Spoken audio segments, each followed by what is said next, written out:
And I want to be very clear, we're talking about beliefs. There's no hard and fast evidence about any of this. If you're looking for scientific right explanations, this is not going to find them. This is the same as that our beliefs about religious things. They're not provable. But mine start with probably with Seth. Back in the late '60s, when his book first came out, he made the statement, "We create our own reality," and he was talking about individually. We create our own reality. There is some strange noises coming from somebody. It's typing noises. Oh. Okay. Let us all mute ourselves. Yeah, so sticking with, for the moment, the individual as opposed to a group co-creating. I read that back probably in '68 or '69 and jumped all over it. Said that's the first thing that's made sense to me ever. And discovered I was in a very small minority of people who believed that. But that leads me to, how do we do that? I mean, I've seen all the prosperity consciousness stuff. I've certainly seen the neo-Christian stuff, Mary Baker Eddy and Christian Science and Unity, which are all based on the notion that we can change our reality, we can heal by the way we think, the use of affirmations to make for a better world. Hi, Mary. And but from a practical sense, when I look around at the world, there was a lot of stuff I didn't much care for. And I'm saying to myself, why would I create this? Wars, massacres, deaths, torture, garbage in the Pacific. I mean, I think of a lot of things that the notion that I'm busy creating this stuff does not sit well with my self-image. So I had no answer to that question until one day I thought about something in Conversations with God, Book 1, where God is talking about this creativity to Neil Donald Walsh. And he said, it's not the thought that's creative. And it's not the thought beneath the thought that is created. It is the thought beneath the thought beneath the thought that is creative. Now, if you follow that chain of logic, you're really talking about stuff that's coming out of your subconscious and your unconscious. It's saying, you can sit there and say, I want to live in Paris all day long, and it isn't going to do anything. You have to find out why. First off, it starts off from the point of I don't have something, and that ends up being part of the creative process. As long as you believe you're not in Paris, then if you say I want to live in Paris, part of the implication is I'm not there. And if I'm not there, that's the creative layer we're talking about of thought, then the more often we say it, the more likelihood is that we are going to stay right where we are, not in Paris.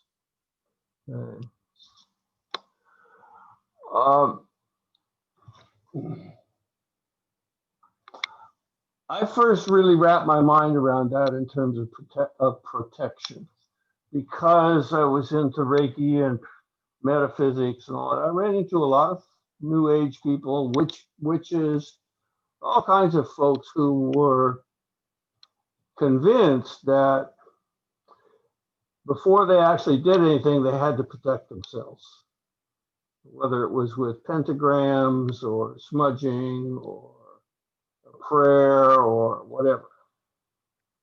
And that if they didn't,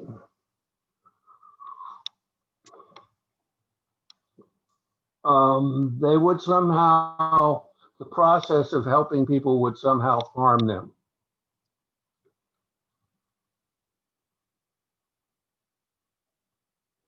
And I thought about that in terms of this Neil Donald Walsh book one comment. And I thought, well, that makes sense. You know, if I say, you know, I need protection, part of what has to exist below that is there's somebody out there besides me that wants to do me in some fashion. Otherwise, why would I need protection? And I know my Cree teacher would often point to the mountains, the Rockies, when he was talking to the clients. And he would say, do you see the mountains looking for protection? They don't worry about the rain. They don't worry if the wind can blow, snow can fall, the earthquakes can quake, and the mountains stand. So they don't seek protection because they don't need protection. They don't believe that there's anything that's going to cause them to perish or be harmed or whatever. And I thought, okay, I get some sense of that.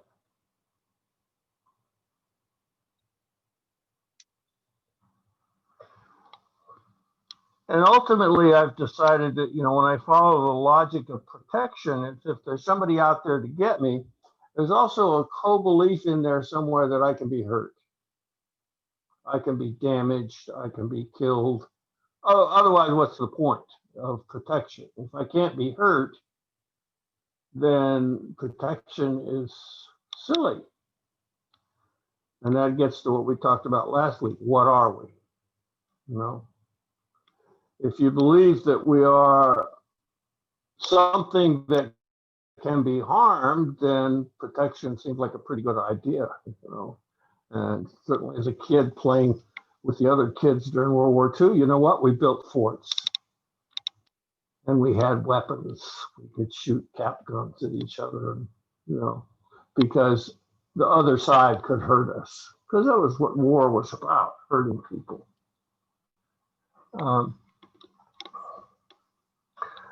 And then more recently, I have been intrigued by many of the conspiracy theories that run. And there's a lot of them. And I think about, well, if I see it, and if I read, you know, somebody tells me some conspiracy theory, that's part of my universe. Otherwise, it couldn't be told to me and I would not be able to hear it. And therefore, the question is, why would I create conspiracy theories? And my conclusion for that particular issue was that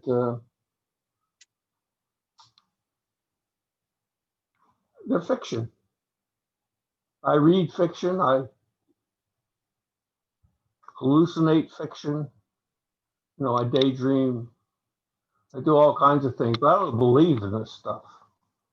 And I find it interesting because there are other people's stories, and like any story, they're creative and they often contain fine art and a sense of word use. So I don't have any trouble when I hear conspiracy theories because I see them as fiction. I realize I really do see them that way. And that doesn't mean somebody's lying, because I'm sure they believe what they believe wholeheartedly. But I asked one of our friends recently who's deep into metaphysics, who's an anti-vaxxer. And I said, well, why are you creating vaccines that harm people? Which seemed like a fair question. And she said, I don't create vaccines that harm people. I said, but you're telling me there are harmful vaccines that are dangerous and you shouldn't take them. If you didn't create them, who did? Well, somebody else. And I've kind of got those answers boiled down to powerful beings working in the shadows to control everything. And I would guess 80% of the conspiracy theories I'm hearing, that's what they are. A powerful being, lizard people, bankers, Jews, you name your favorite group that you hate, and they are behind all of this. And they're working behind the scenes, because if they were out in the open, nobody'd put up with it. And what is the point of all of it? They're trying to gain control over everything. You know? And I think about that, and the question in my mind was, so what? What am I going to do differently today if nobody told me that and I didn't know, what would I do differently? And I have no answer to that question. So one of the questions tonight is, do you even believe that you create your own reality? And if you believe that, are there boundaries where your creation stops and other people's creations begin? Okay.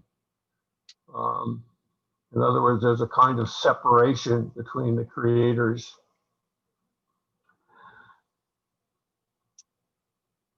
And with that, I'm going to put the stick back in. I do have a lovely talking stick with people's names on it.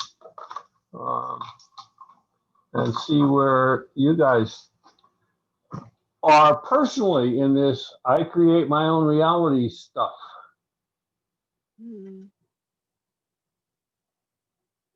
Gosh.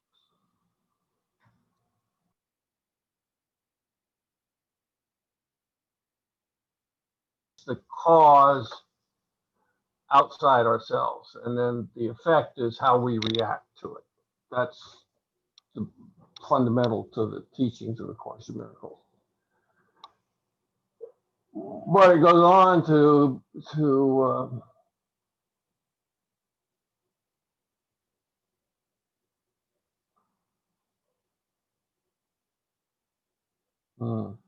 I lost my thread, so I guess I better shut it. Oh, it talks about the function of our perceptions, which is how we experience everything, right? We see, we hear, we touch, get a whiff. And it said, most people think that the role of our perceptions is to go out into the world we've created, and find those things which support what we believe. In other words, from a Course in Miracles point of view, we're in our own echo chamber. The function of our perception is not to find out what's out there, but to find out what's out there that proves that we're right. Which is, of course, is an example of reversing cause and effect. That's a natural relationship. And if we accept that, okay, then when we run into people who disagree with us, foolish people that disagree, to fail to understand that their experience supports 100% the correctness of their belief is a fool's game. There's no point in trying to change people's minds, argue with them, point to the facts, because in their experience, the facts are different. And, we say things like, everybody can have their own opinion, but you can't have your own facts. The reality is everybody's got their own facts. And it's to think otherwise is not going to lead to happy relationships. Okay? Because we're constantly trying to prove something that I first ran into in Alcoholics Anonymous when I was pontificating about something, and my sponsor looked at me and said, do you want to be right or do you want to be happy? No. And trying to change people's minds to concur with yours is a good example of wanting to be right rather than wanting to be happy. So I think this is related. If the function of our perceptual senses is to confirm the correctness of our belief system, then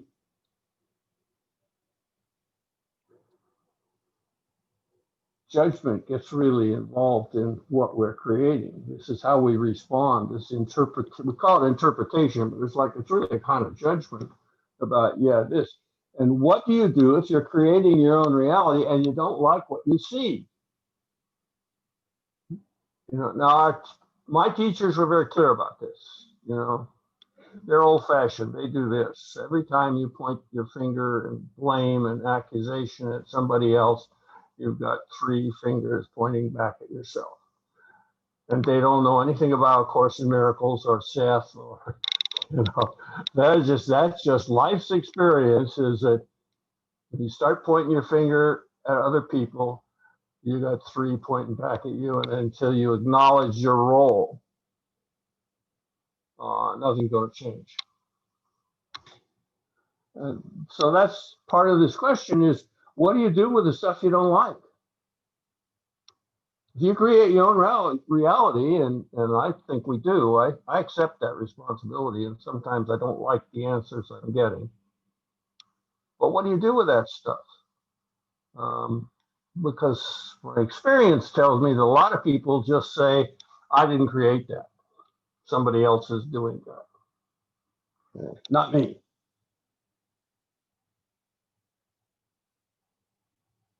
Stick back in.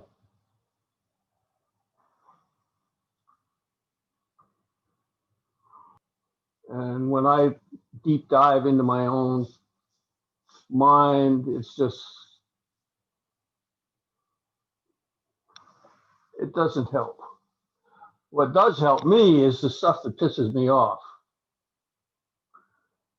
Because if something really is bothering me, then I get a really good glimpse of something in here that I've projected out into the world because I don't want to deal with it in here. And that lets me point my finger and say, ain't it awful? And those of you who've been around me a while know that one of the things my teachers, my Cree teachers, were adamant about was, do not join any ain't it awful clubs. No, just do not join those clubs. And it's very easy. I find myself very easily falling into that and having to back up and say, wait a minute, that's my stuff, not theirs. That's my stuff.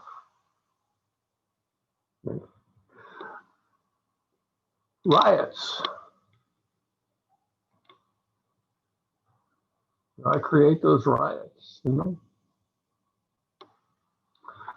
Amy's point over, Seth also said that there is a form of group co-creation. He infers it when he talks about a tribe in Africa that is trying to find a solution to make the human skin tougher and thicker, more like most of the animals, like elephants and hippopotamuses. So we're not injured as easily. And they have a disease. And Seth says, it's not a disease, it's a community, it's a tribal effort to learn how to thicken the skin. And the current level of that creation is a skin thickening that is also a kind of a serious problem. So it's considered a disease.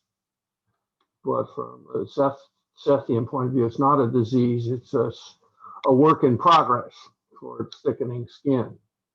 So he's pretty clear there is some co-creation, some group cohesive ability about that. My trouble is that the only times I've experienced that is when I'm in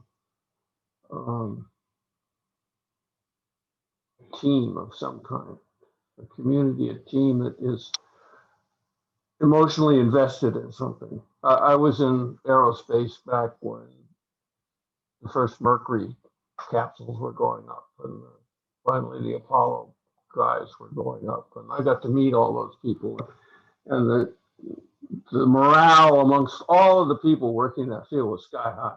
It was just mind blowing. Everybody knew you were state of the art. We were going to the moon. This was just really, really terrific. I was never much for team sports, but I suspect some teams, the coaches are able to create a unified team notion of how you work and enthusiasm for the same thing. The Marine Corps instilled some of that. You know, in boot camp, it was a very clear, there was a distinction between the boots and the drill instructors, and the boots pulled together in opposition to the drill instructor. Now, it never succeeded because that was the design of the process to build a team out of a bunch of rugged individualists who didn't like teams. But in my everyday normal life, the general emotional levels are not very high. There's not a lot of enthusiasm for cooperative efforts of much of any kind. Maybe it's just being 82, I don't know. There are occasions when I get flashes of enthusiasm about something. But yeah, I do believe we co-create. I'm not sure how we do that, and I'm not sure how we're aware of it in terms of working with each other, unless we're in a situation where there's real sense of unity of purpose. You know, and much as I like these particular Zoom meetings that Menaxius has created, I don't sense that same enthusiasm that I have in other groups. And maybe it's the technology, maybe it's we're not all on the same page and aren't prepared to figure out where we differ and work through that. But I do know that there is certainly group creation. I believe that. I'm just not sure how it works, and when we're all busy with our own lives and come together once a week to talk about how we want to do things better, you know. So for me, the stuff that gets under my skin is how I discover what's going on in here that I don't want to talk about, because that's the stuff I've projected out that I'm opposed to. And those of you who know me long enough know that I am annoyingly consistent in saying if something's upsetting you and someone has really got you going, they are your teacher. Give them respect for that. You know, that is your teacher. If they've got you going round and round, by golly, they are teaching you something about yourself that's in here and you're blocking out because you don't want to deal with it. And for that reason alone, we can respect the people, even love the people who are teaching us the things we really don't want to know. But if we want to awaken, we really need to know, you know, the stuff we hide is the stuff that bites us all the time. Whatever it is we're hiding, that's the stuff that bites us in the butt and causes us problems. Owen, I know you've been studying creation. Makes an interesting point, though, is like we use the term reality, but what do we mean by that? You know, at least half the stuff I read talks about dreams and illusions, and I like to play with the stuff I read. You know, Course in Miracles talks about dreams and illusions. And I always think, the Course says we're crazy. And we're crazy because we think we separated ourselves from God. Now, what do we call the visions of crazy people?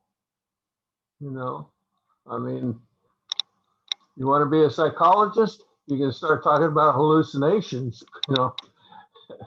and maybe what we're creating here is nothing more than our own hallucinations, our own craziness reflected out into the world, which does not exist.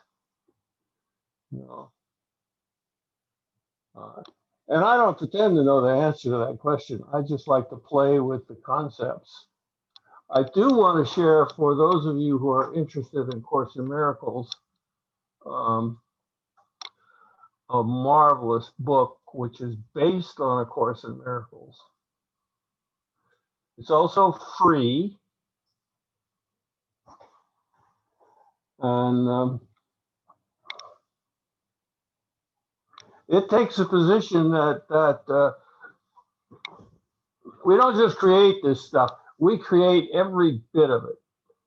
We create the moon, the stars, the sun, the Mother Earth. There is nothing, from this book's point of view, which is based on A Course in Miracles, there is absolutely nothing external to ourselves. Nothing.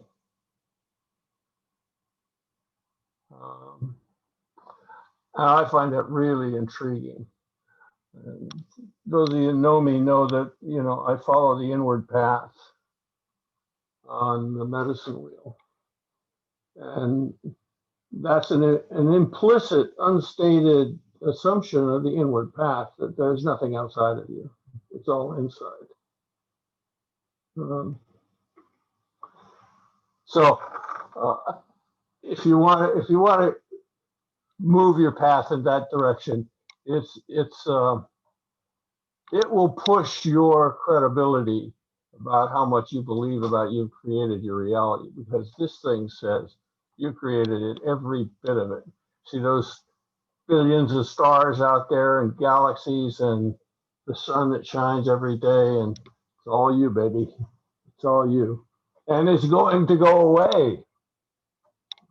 It's going to go away. So everybody got that? I'll stop the share. Okay.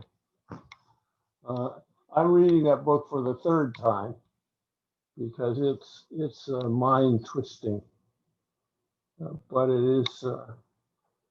When we talk about creating our reality, it doesn't leave room for any exceptions. It's like it's all me. And aren't you glad I've created all of you? I am. You're muted, Mary. Yeah. World that is better than the one we're in, for all the critters and web of life in it. And finding some enthusiasm in mass would be really nice, because we've seen a demonstration of our fears this week, and it ain't pretty. It ain't pretty.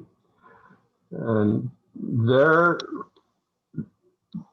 we see it, we create it. We got to own our share of what the hell do we do when we're scared to death? You think you're taking people, something's taken away from you, somebody's stealing from you.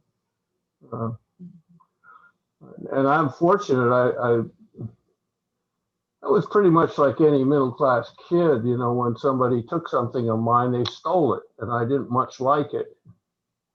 And then I lived with a Cree for a long time, and over and over and over again, somebody'd be missing something, and they would say, somebody must have needed this more than I did.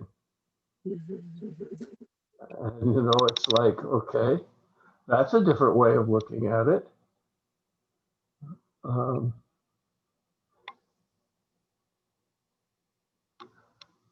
Yeah, I obviously learned a lot that has influenced me living with the Cree. Uh, I honor them much. I'm not Cree, and I'm very clear that I have 1 foot in each camp because that was the job they gave me. And I have no wish to appropriate their culture, simply to share what I've been told to share for the reasons I've been given for sharing it. That concludes today's meeting. We can stay longer if you like, if anybody wants to continue the discussion. We didn't hear anything from our co-creator circle about what she believes about creation. We certainly didn't hear anything from Tree again. We'll have words with you, Tree.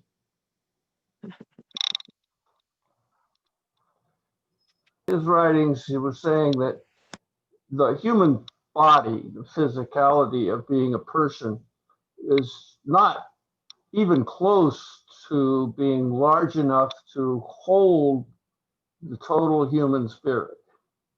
And as a result of that, that there's typically somewhere around, on average, 8 versions of our spiritual nature running around on Earth over any particular 100-year span.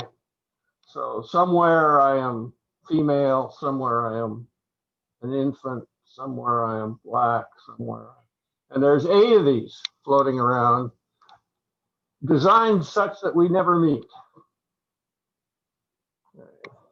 But that's based on the notion that the human spirit is just too big to fit all in here, which is very congruent with the Cree notion that spirit is in absolutely everything, but all of spirit is not in any one thing, because all it is, the great mystery, is way too large to fit into a tree.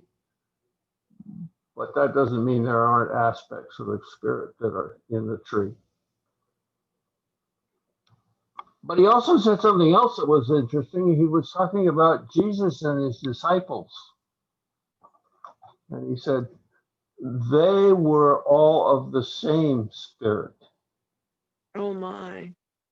Oh, yeah, that really will give you things to think Wow. about, you know. Yeah. Because if you include the betrayer as part of the entire spirit,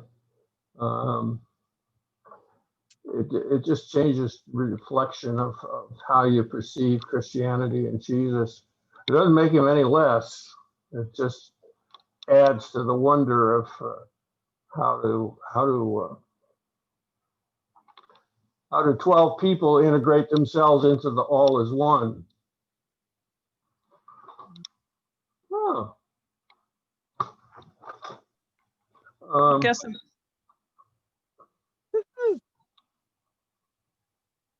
Have spiritual helpers. And I suspect if you're in this group, you have some contact with your spiritual helpers. You have some experience in being in a relationship with a spiritual helper. More and more, I'm becoming convinced that it's all the same helper presenting in ways that we can swallow, be comfortable with. And that they put on these images and names because somehow we resonate with those better than we might some other image. And again, I don't propose this as some ultimate truth. I just have a mind that wanders down strange paths. And that's one of them. If we're all one, yes, well, that must be true of our spiritual nature as well, being all one. And if that's true, then the folks who are helping us and guiding us and lending us a hand on the way are all one. And some images might be harder for some people to accept than others, and some languages might be harder for some people. So they come in ways that we can live with wolves and angels with wings and Lord Ganesha. Lord knows what that is. I have to tell you, that was one that I still puzzle over. But that's just one of my suspicions down wandering down the strange routes my mind takes me. Is that yeah, we all have helpers and it's all the same helper, and that helper simply shifts around in a way that we're really comfortable with and can listen to and accept as a reality. Um, is that true? Yeah, I don't know, but I find it comforting. I find it easier to believe, and it simplifies the world in ways that otherwise make it very complex. Uh, but that's me. Anything else? I can speak if you'd like me to. Oh wow! You know, I forget. You speak less than even. Speak what I feel about co-creation. And since we are on Mother Earth, I think of the ocean. You talked about the layers of the mind, and I think of the layers of the soul, of the self. Um, and the oceans are really one ocean, but on the surface there are seven or however many we may want to name them. And it's the same with us. We are really one. But the oneness is not in the aspect where we see that I'm Minakshi and you're Ksitew and we have all the other wonderful beings here. Uh, and that is really the beauty of why the word co has come into creation. Because if creation is just one, what is the co aspect of it? The co aspect of it, I think, is to help us to go back into the oneness, because it helps us to realize that we are collaborating, we are cooperating, or like you said, we are listening to one another, we are listening to different points of view. Very often we are going to find people who have the same point of view just to see that what we are feeling is right, because the mind tends to not believe itself, you know.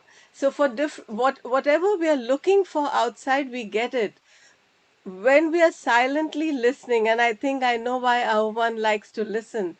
So often the person who's speaking is saying your words.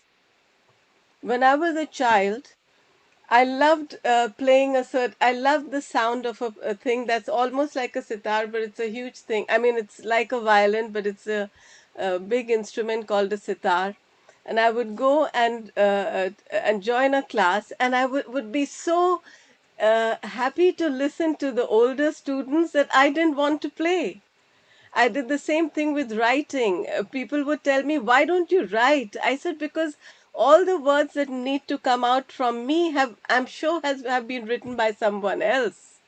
That is really, in one way, a reason to talk or to be silent. Even if one person, Kisitwa, I know you feel that maybe everyone does not have the same um, thought, but that is the beauty.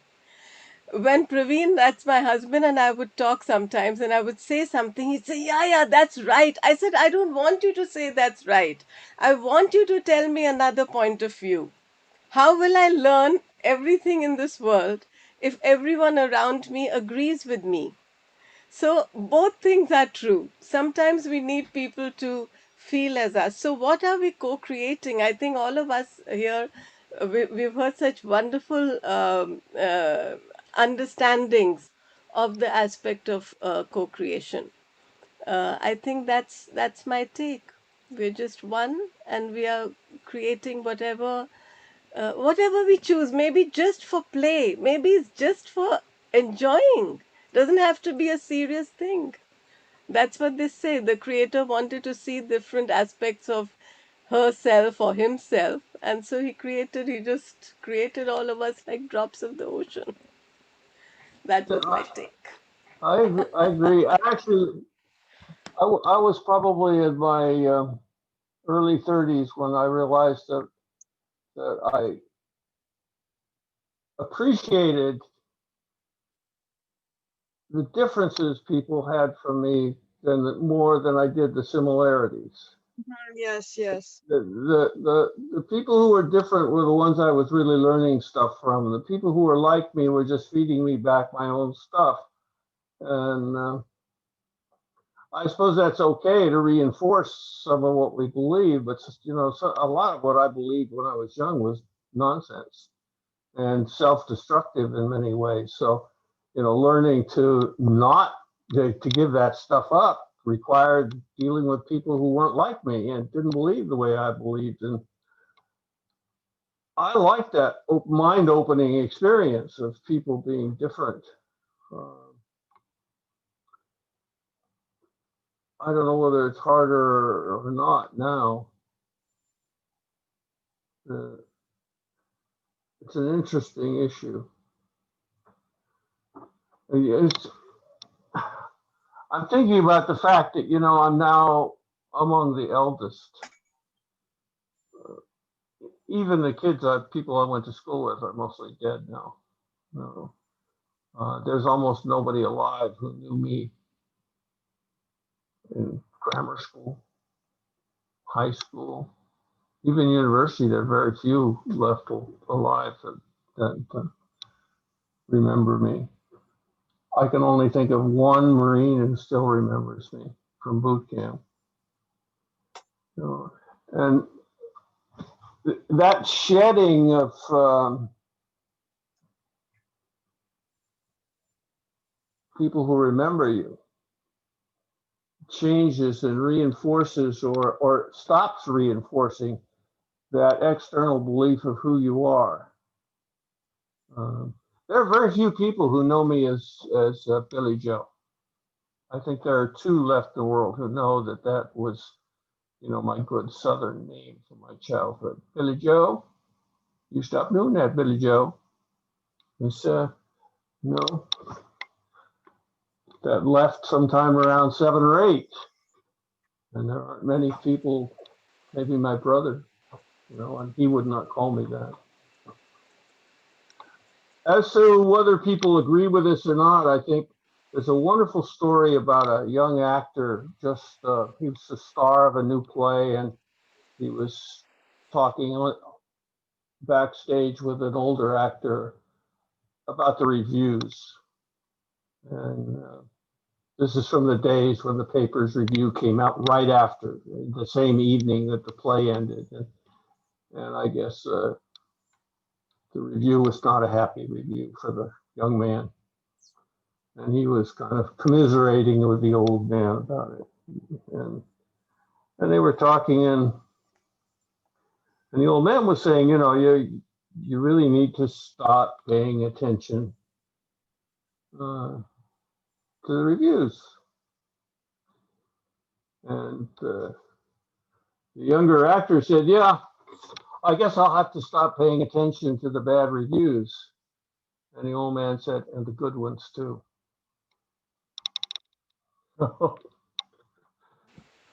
It's the way it is, I guess. It's the way it is in my universe. It drives people nuts because I've been in Al-Anon a very long time, and I love a lot of the 12-step wisdom because it's simple to remember, easy to remember. And the notion that what you think of me is none of my business is really useful. I mean, it's really useful. Well, Mary, thank you for coming. See you later. I think one more thing I wanted to add, Ksitew and others, is that the what aspect of us uh,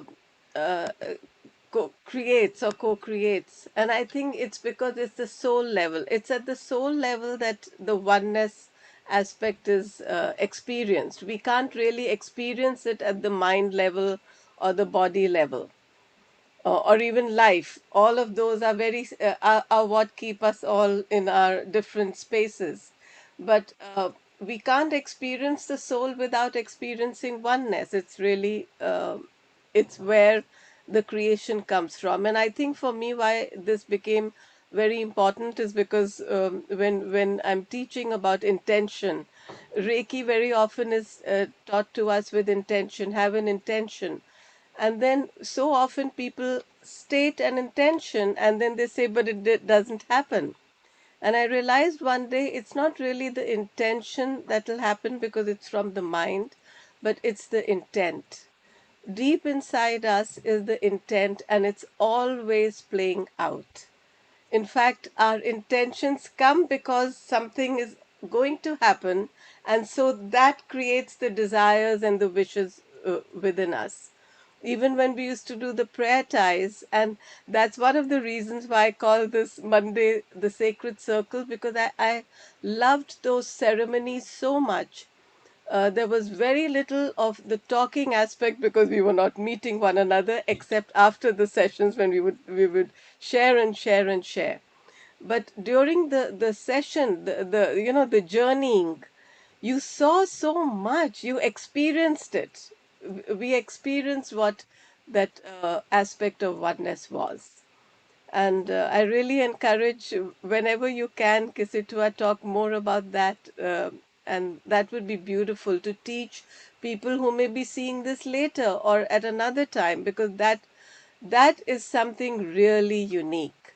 Because what I've loved about the Cree ways that you have shown us is that they make, in through the body and through the mind, through action, something which is otherwise so metaphysical, like oneness.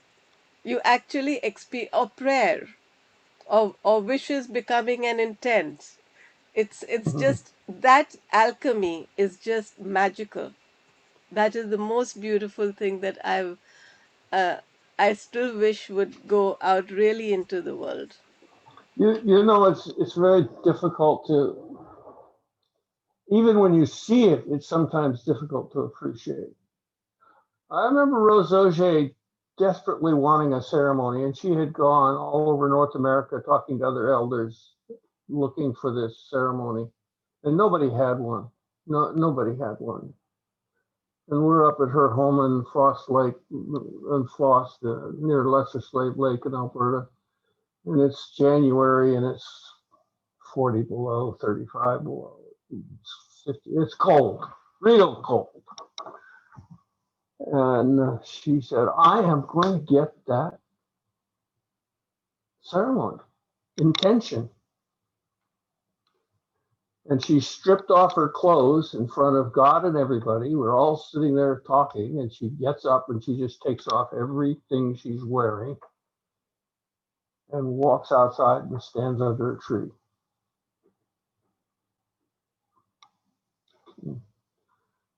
4 days later, she came back and said, I have it. Now,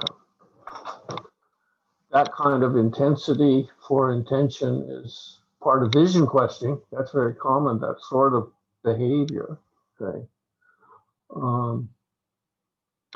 But to see it, and to see somebody just move with that kind of intention and the power behind it, the power to go outside in weather that would normally kill a human being in a very short period of time, and stay out there on her feet without food or water for 4 days, and then walk back in and not even have any snow burns or frostbite or anything, and have the ceremony she wanted. And I saw the fruition of that, because the ceremony was to allow a man who had been shot in the back and made a paraplegic walk again. And she did the ceremony and he walked again. Okay, so I got to see both ends of that process. Just, I don't know, does the oneness put us in those positions so that, we get the opportunity to be a part of those kinds of miracles? Yeah, she connected to the soul. Yeah, exactly. Exactly. She Yeah, became. I don't know, but I know that you're right. Intention, intent. I, my sense is most people's intent is rather shallow. I don't think people really want the stuff they want. I'm experiencing that now. I really love Tesla. I really do. Can I say something about that? And I'm Yeah. interrupting you now. Sometimes, okay, you No, I'm teasing you. no, continue about Tesla. Well, I admire the technology. I really do, and I've admired it for quite a while. And so I bought some stock early, um, and it's gone up and split and gone up, and I have enough Tesla stock to buy a Tesla. And the idea of having one is really fun, but I'm not going to buy a Tesla. I mean, I'm just not. I love them. I have a neighbor who has one. He lets me drive it occasionally. It's an amazing experience. And when you've raced cars like I did, then it's even better. You've got a feel for a car that will just behave in ways that no car has ever been able to behave before. And I've got enough money to buy one now, and I'm not going to do that. I'd rather pay off the house. There's a practical piece of my mind, but my intention was to support the technology. That's why I bought a few shares. I had no intent that I would ever make any money from it. And last time I looked, it was like $37,000 off of a couple $100 I'd spent way back when. Just absolutely insanity, absolute insanity. And I look at it and I think, what was my intention? Go buy that Yeah, car, Kisitua. yeah. What was my intention? Well, was my intention to make money? Was my intention to support the technology? Did I really know what my intention was? You know, um, I want to say something. I'm not sure I could untangle that. You know, That's why I'm saying it can't be by talking. I really feel that in these circles, we must have some silent time, really experience what we are talking about. In one of my Tuesday circles, which we used to have, that was in we would meet here. And we have done all the prayer ties and everything in person because people used to find them very difficult to do unless they saw doing together. And I asked everyone to write an intention. So we went in by writing, and then at the end of this, whatever else, all the ceremonies we did, I said, now write what is coming up from your heart. And usually, when I'm moderating or facilitating a circle, I don't participate because you're helping people around in different ways. But that day I did. So I went in with all that wonderful intention. I want to do good for the world kind of intention. I don't know what it was, but it was one of those very highfalutin kind of intentions. But when I started writing after the meditation or the visioning, what came up was something: I wish my daughter would enjoy being at home. And I'm going, where did that come from? Because my mind tells me, your daughter's grown up, she lives in America, here people are independent, you should let her be, you should not have desires related to your children. That's what my mind told me. And you won't believe it. And my daughter had gone out. She was going to be spending the evening. She came back 1 minute after that. I wrote it down. And she said, I decided not to go. I'm going to spend the evening in the house. And she spent the evening with her father. After ages, they just sat and chatted in the next room while we were meditating here. We can't know what our soul and why our soul. I didn't co create it. The soul just informed me what's going to happen. It wasn't my wish. That is the beauty of intent. Intent just really tells you what's going to happen. So in our soul, we know everything that's happening. That is how we are co-creating. It is not an action. It is an awareness. That's my take. I also understand why you like silence, because then you can't possibly interrupt me.